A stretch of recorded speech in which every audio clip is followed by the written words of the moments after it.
আসসালামু আলাইকুম, আমি মোফাজুল শেফ। আজকে আমি বানাবো চিকেন পিজা। খুব সুন্দর একটা রেসিপি। তো চিকেন পিজাটা কী করে বানাইতে হয় চলো তাহলে তোমাদেরকে আজকে দেখাই দিলে শর্টকাটে কী করে বানাইতে হয় চিকেন পিজা। তো প্রথম ফার্স্টে এখানে যে রেডিমেড যে পিজা বেসগুলো নিয়ে পাওয়া যায় সেইগুলো নিয়ে এখানে আছে। তো আমি অলরেডি এখানে পাস্তা পিজা সস আছে, এটা কিনতে পাওয়া যেগুলো নিই রেডিমেড, এইটা নিয়ে নিয়েছি।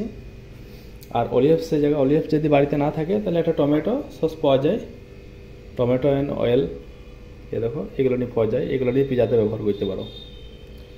আর কী করেছি, এখানে মাশরুম নিয়ে নিয়েছি, এখানে মাশরুম আছে। তো মাশরুমগুলো আমি ছোটো ছোটো কেটে নিয়েছি আমি।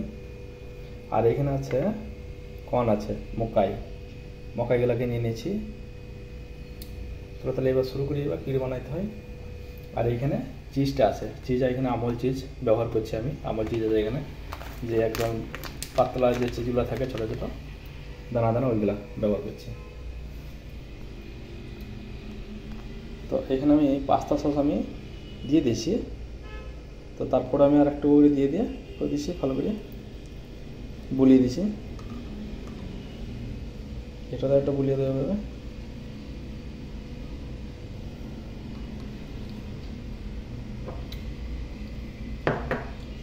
এবার এইটার মধ্যে এবার এই কর্নগুলো আছে মকাই দিয়ে দেবো।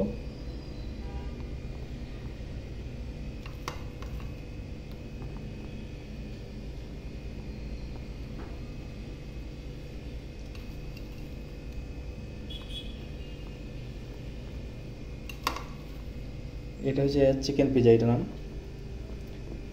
তো পিজার মধ্যে ভেজিটেবল তোমরা যেটা ইচ্ছা সেটা দিতে পারো।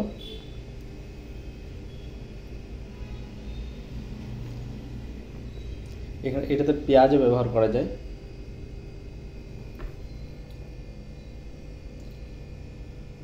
তো এখানে দু চারটে অল্প করে দিয়ে দেবো, মাশরুম দিয়ে দেবো অল্প করে।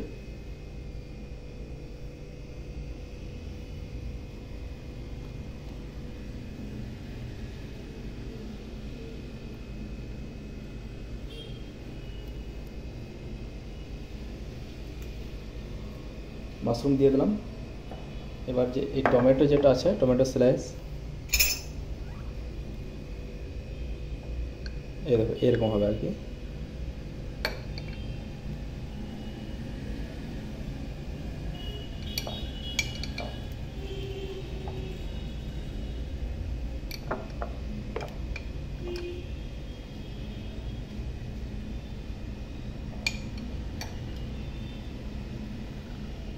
তো এগুলো আমি দিয়ে দিলাম। এখানের মধ্যে এবার মাংস আমি রেডি করে রেখেছি, এখানে পোলট্রির মাংস, এগুলো নিয়ে আমি দিয়ে দেবো। এবার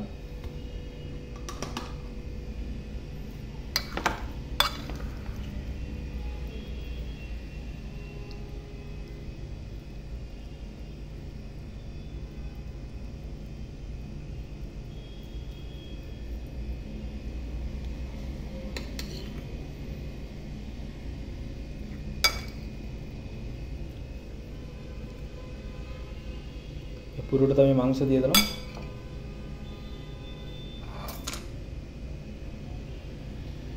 এবার এইটার ওপর এবার আমি চিজ দিয়ে দেবো। এই যে চিজটা আছে এটা আমি ঢেলে দেবো, চিজটাকে আমি। তো এটার মধ্যে দেখো আমি চিজগুলো নিয়ে কিন্তু দিয়ে দিয়েছি, দুটোতেই দিয়ে দিয়েছি। একদম বেশ সেরকম দিনে অল্প পরিমাণে দিয়েছি, যতটা দরকার ওই হিসাব করে দিয়েছি। লাগলে তোমার আরও বেশি করে দিতে পারো এটার মধ্যে চিজ মানে দিলে আরও বেশি ভালো লাগে খেতে। তো এইটাতে আমি এই যে এখানে ওভেন আছে, ইলেকট্রিক ওভেন আছে, এইটার মধ্যে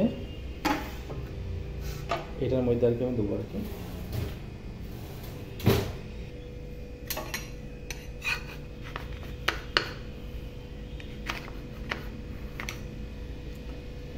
এটার মধ্যে 2 পিস আসবে, তো 2 পিস আমি দিয়ে দেবো এমনি করে।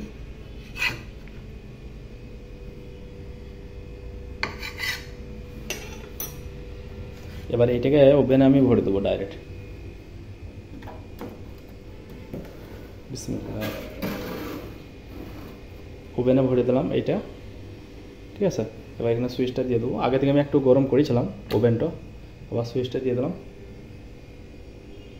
তো এবার এটাকে 5 মিনিটের মতো রাখবো, ওপরে হালকা কালার চলে আসবে তখন বন্ধ করে দেবো।